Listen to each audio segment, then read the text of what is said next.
Welcome to the Soulful Divorcée podcast, where we're all about shifting and redefining what's possible. I'm your host, Catherine Mejias. Hey, Andrea. Welcome to the Soulful Divorcée podcast. Thank you so much for joining me today. How are you? I'm great.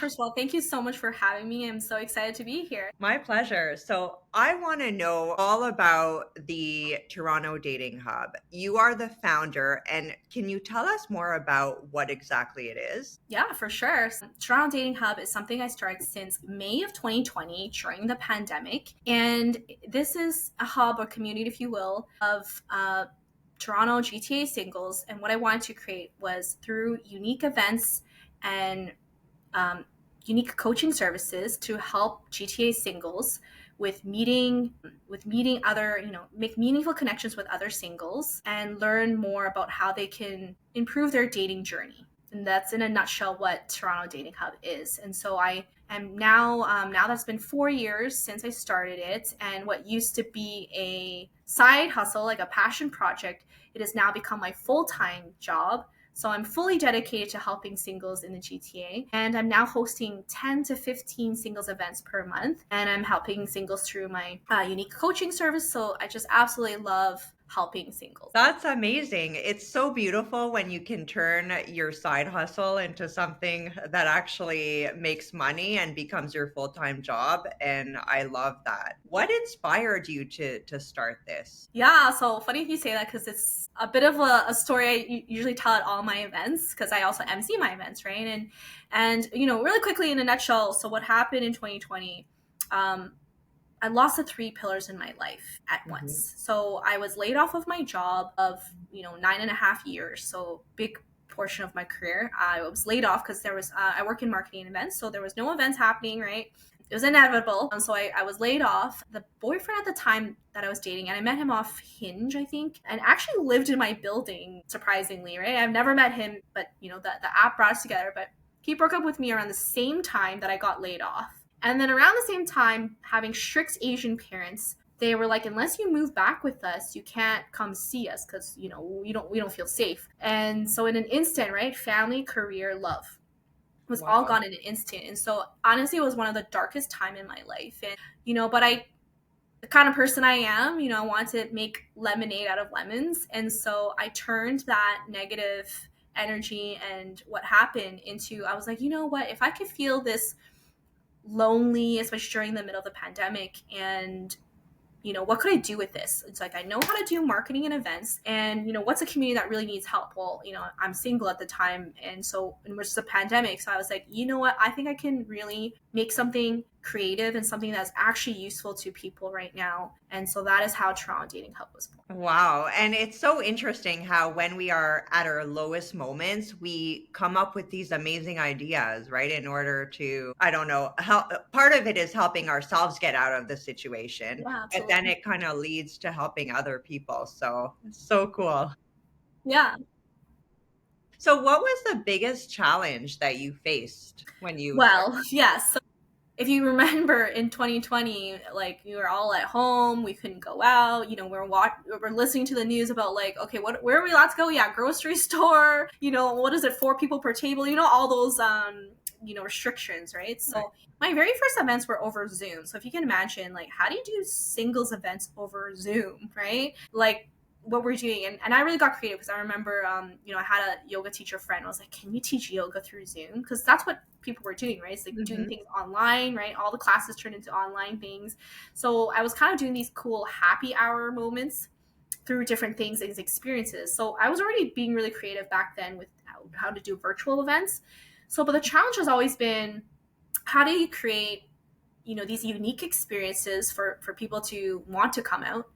And then the layered on thing is that you can't really have a singles event unless you have a balanced gender ratio, right? So if you think about other events, like a concert, any other experience, you don't really care so much about that gender ratio. And so with singles events, you really do need that balanced ratio. You can't have a sausage fest, and then you can't have just like a all women crew to come out, and then you need high quality people. So constantly, one of the biggest challenges, and for anyone even trying to jump into this space, is that you need to have high quality people, but most importantly, that balance ratio. So this is continually something that I'm always challenged with. I think I've definitely figured out something like the secret sauce in getting that, because people are always surprised. I keep having that. It's like, what's the ratio like is one of the number one questions. And I think between some people like really not adhering to that, and people can go to an event and they're like, why is there a sausage fest, or why is there only 5 people in this room, right?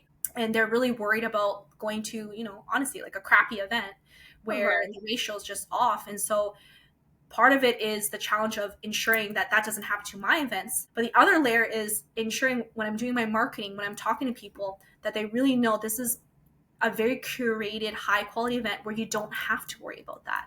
That's part of the brand promise, and the kind of name, the reputation that I want people to know, that if you come to a Toronto Dating Hub event, everything from like how the name tags, the icebreakers, where I picked, how many people are allowed to come, everything has been really designed with that level of detailed and attention to ensure you as a single person who's already afraid to come out, already with like tons of concerns because the dating journey has been so difficult and apps don't work, etc., that I want to make sure you feel confident, you feel safe, you feel respected, and that this is an event that you can expect high quality and that you're going to have a good time. That's so amazing, because in my experience, when I have attended different events, it's always women, right, who tend to be more into it, or attend these kind of events. So how do you entice men to come, or what's your secret sauce, or can you share? Yeah, it's so funny because different people I talk to, they're surprised.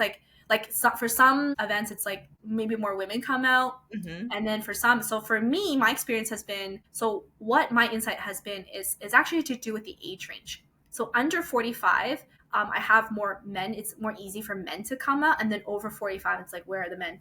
Like, you got to find them, right? So for my experience, because I generally tend to, right now at least, focus on 25 to 45 year olds. So in that age range, more men come out. There has been times now that the women, especially the events where I have certain criteria, like the women sells out faster, right? So it's such a crazy phenomenon. But in order to, again, get that balanced crew, it's ensuring like I really know my audience, and from the place you pick. So is it a chic venue? What neighborhood? If you have criteria, because right now I have criteria where it's like, you need to make a certain amount. You have to be living on your own. So, not in your mom's basement, not with like, 5 other roommates, right? Like, the bare minimum things that people are expecting. And, the audience has really been loving this criteria that's layered on. They haven't really been seeing that's out there. And just the marketing, right? The kind of videos and photos I post, like I don't use stock images. These are like real people from past events, or just how I talk about it. The marketing aspect of this is really, important. But I think word of mouth for me has been really important, right? So I'm personally there at most of these events, at least right now. And so I'm emceeing, I'm personally there. And what I've been hearing from people is just like, there's that level of trust there. They can see how passionate I am. They can see the high quality level, and I talk about it, and they know it's real, right? It's not like I'm personally there. It's like the white glove service. And so they feel confident. So what happens is then they tell their girlfriends, or they tell their other friends. And that really helps create a very genuine, high quality audience that also comes out. And so you create this amazing space with high quality people. What is the number one block that you see? So you're in the perfect environment, you're with, cool people. What blocks do you find are happening right now? Yeah. So, and it's really interesting because, like, obviously we talk about high quality, but what does that mean, right? Because for some people, and I'm just being honest, right? And it's like, for some people, like, people aren't ready to date, to be honest, right? Like, you could be coming to an event, right? And I'm sure you've met people like that. It's like, you want to meet someone,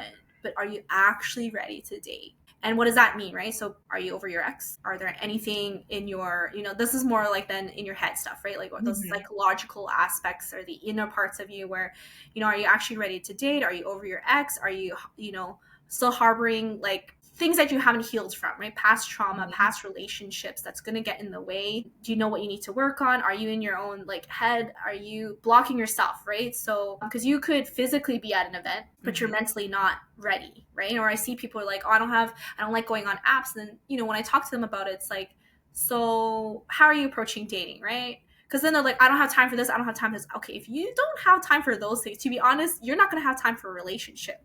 Because a relationship, that person's going to take up your time, right? That's going to, whether you're going out to eat, you're doing activities together, whether you're communicating with them, right? There's some people like like, how long does it take for you to respond to a text message is a big question. Because they're like, oh, like 2 days. Do you think if you were dating someone, you could take 2 days to answer somebody? Do you know what I mean? So there's so many people who actually aren't ready for it, right? So I would say like that's one of the biggest blocks, is like that mental blockage of like, is someone ready and like willing to put in the time and effort that it takes to date? So I would say that was like one of the biggest things. Yeah, if someone takes 2 days to reply to me, I have moved on. Even, so Right? I get it. Sometimes things happen, but it's just respectful, right? To anyone, a friend, anyone, respond, Yes. say And something. there's response time, and then there's like, okay, so based on your schedule, based on what you're willing to do, like how often would you see this person? If someone answers like once a week, once every 2 weeks, again, if you really think about establishing a relationship with somebody, is that really something that's going to foster a really healthy, good relationship, especially when you're trying to get to know them? I'm not saying you have to see them every day, but a lot of people aren't willing, they don't understand what it really takes to have that great relationship. So if you're not willing to do that, or maybe in the past that's just not something that they see as a healthy relationship, they haven't figured that part out yet, it's going to be hard for them to get into that, like get into the groove and get into a relationship if they're not willing to spend that time and energy. And for myself, if someone or something is a priority, then I will make time. Like, even if I'm so tired, I will make the time for a phone call. So it's interesting that you're saying this. And do you find this happens, as people get older because they're more settled in their ways, or it's just all ages? Oh, yeah. I'd say it's been happening all ages, because I do have clients from like their 20s to past their 40s. There has been a trend where, let's say, people past their 40s, or they've been married before, with kids. I mean, there's some people that can be stuck in their ways, right? But then you get young people who are also like, so it just depends. Like, I think it's a combination of like how they were brought up, like how were they socialized, like what are the norms that they've now, like what's normal to them, like how they've been socialized, to how open they are to hearing, whether they get their information from, I mean, sadly, from social media, but have they been reading social media, who's in their friends, like their network, like who's providing their source of information.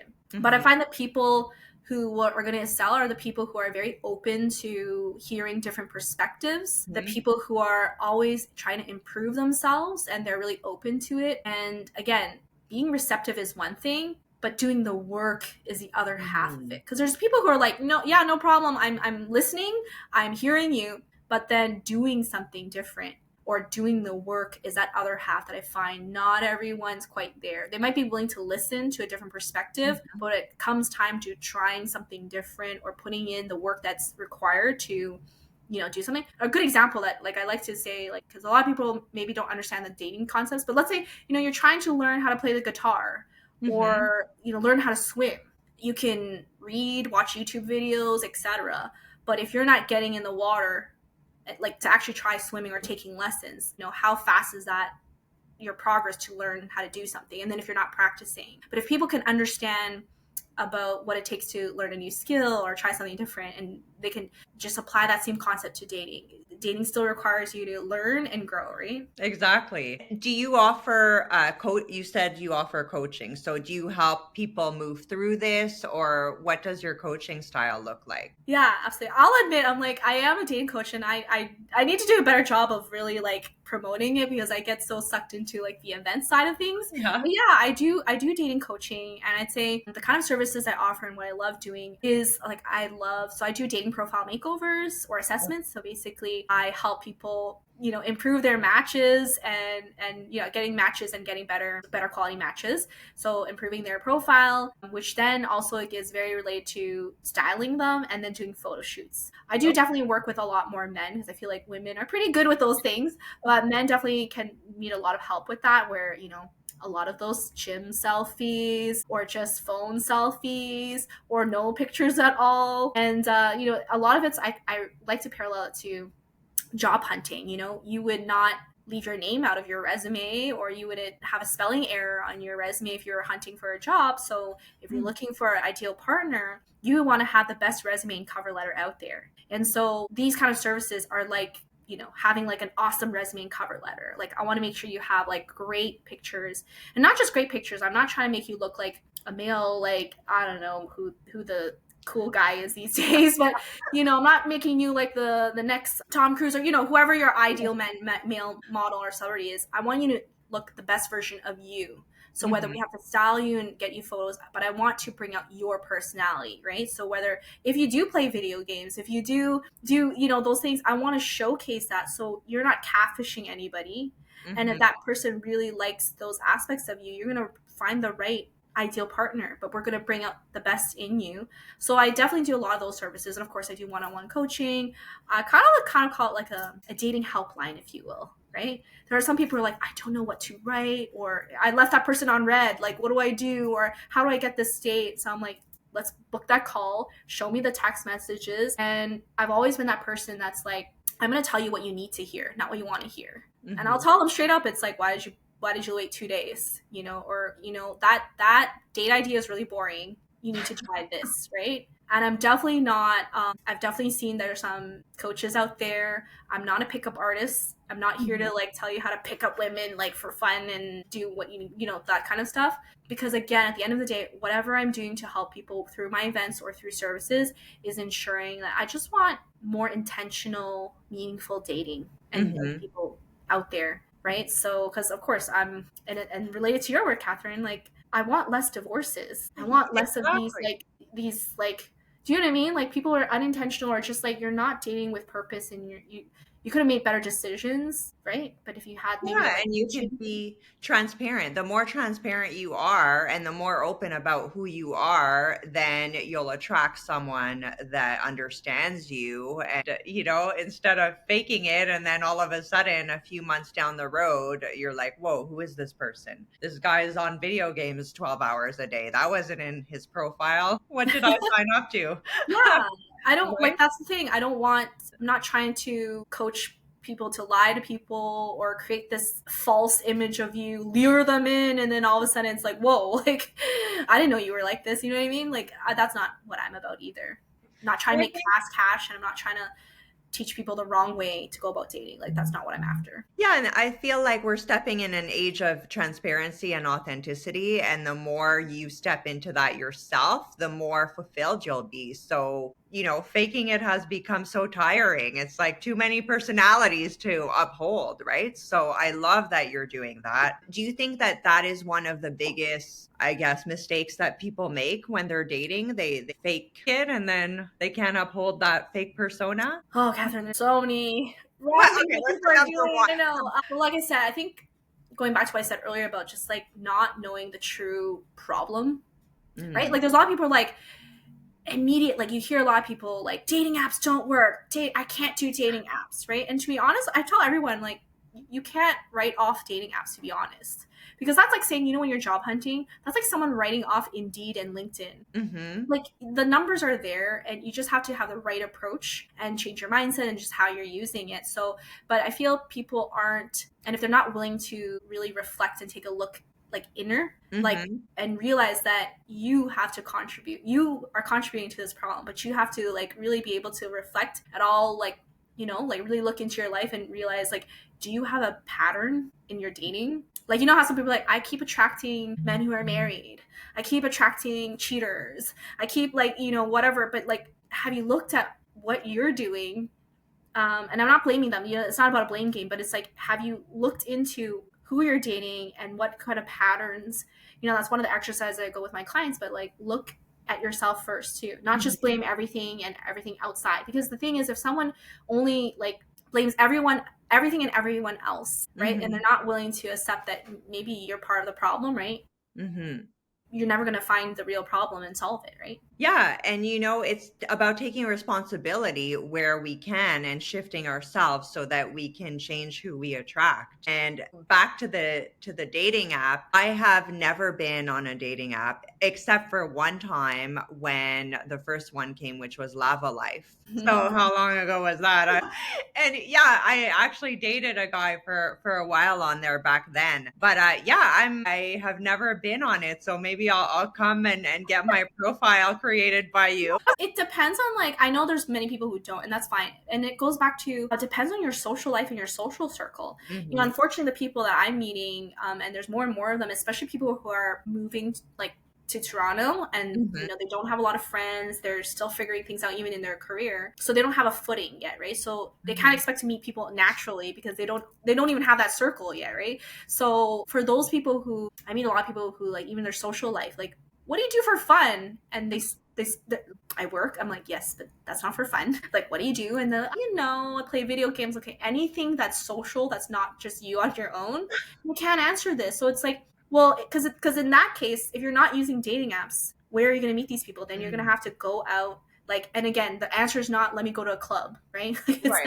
not going to go pick you. You can, but are you going to really meet your ideal partner just by going up to the club and then, like, picking the nearest, like, hot person you see? You know what I mean? It's yeah, like, I do. You can, but the chances of that are going to be, again, strategically, the dating app might be the answer for someone in that kind of scenario. I agree. The chances of you meeting someone, or not, people meeting someone at a club and having a lasting relationship is very minimal. My parents actually met at a club way back when, but that was like times too, you know. Different time. Apps didn't exist, you know. It was a completely different time. But these days, I completely agree with you. So dating is always changing. Where do you see dating going in the future? Ooh, that's a great question. I mean, when it comes to, let's say, the event side, I've definitely been seeing a lot of these, and I'm sure you've heard about it, those exclusive or secret dinner invites. Have you heard of those? No, I haven't. Oh, What is okay. it? So there's I don't want to name drop these brands, but, like, there's a whole bunch of these companies or organizers that are organizing these, whether they're secret, as in they don't tell you the location and time until the day of, or even you don't get to know the details unless you're, like, you pay a ticket, or you know, invite only. But there's these, like, kind of exclusive dinner parties that are going on, whether it's 5 people only, 10 people, or, again, like I said, you don't even know location until the day of. So very, like, spontaneous, a little bit mystery, but you're there with, and it's an intimate dinner, candlelight, everything. So this is, like, really taking up the storm. But I think the insight here is just people are looking for these more intimate gatherings. And again, back to the high quality thing where, you know what, I'm going to meet like-minded, high quality people and something intimate, right? I'm not trying to go to a club with 100 people, like, you know. And so the more of that exclusive, intimate feel, invite only kind of trend is kind of happening with that. The insight also is always been the thing where people are looking for things to do, especially coming out of the pandemic, where people are looking, you know, humans crave connection and they need that, right? They need that connection. So people are looking for that authentic connection. They're hating the apps because it's so impersonal and it's not for them. So really, people, it's a continuous trend I've seen, but people they crave connection. They want something in person. They want these more intimate gatherings where they feel like someone's curated a really awesome experience with high quality, like-minded people. So whether it's dinner or I don't know, escape room, but they're just looking for something more intimate, like smaller size group with like-minded people. That's continues to be that upward trend that people are looking for.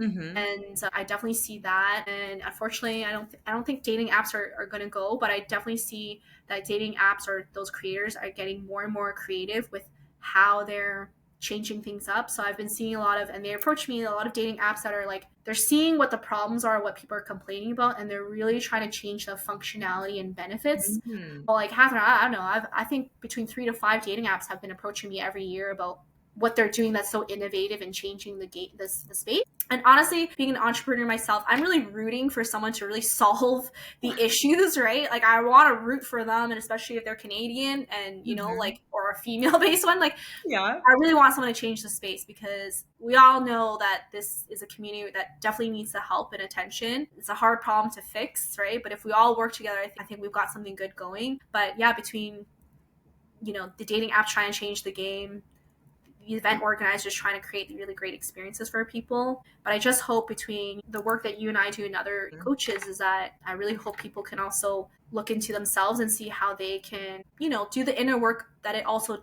requires, so that when you go to these, whether it's a dating app or you go to these events, that you're ready to meet that person, right? Because if you're not ready mentally and emotionally, that person could be right in front of you, but you're not ready to receive that, Mm-hmm. right? I think, thank you for that beautiful explanation or answer. I think people are also craving communication. That's why they like the intimate settings, back to the club days when you can't even have a conversation. I mean, people are craving that, Mhm. and they're craving that authentic connection. But to have that authentic connection, you got to have that with yourself first. Yeah. And I think that's the missing link. Like, Mhm. people are just searching outside of themselves when it's like really about, let's bring that connection to the self, and then it'll be experienced in the outer world, right? So Absolutely. yeah, I love what you're doing. Where can people find out more about you and your events? Yeah, really easy. It's torontodatinghub.com or Toronto Dating Hub on social media. Super easy to search. And, I thought about a name that doesn't require like an explanation. So I felt like Toronto Dating Hub was a really good, like, doesn't really take a lot of explanation to know what it's about. So yeah, torontodatinghub.com. You found a great name. And before we go, I just want to ask you this last question. If you could go back to your 20-year-old self, what would you say to her? These questions. What's coming to mind right now is be authentically, unapologetically you. I love that. Because I feel like, when we were younger, we maybe second guess ourselves, we're not as confident. And so, or maybe we sometimes listen to the wrong voices, whether it's in our heads or the people around us. So Mm-hmm. knowing what I know today about myself and the world, be authentically, unapologetically you.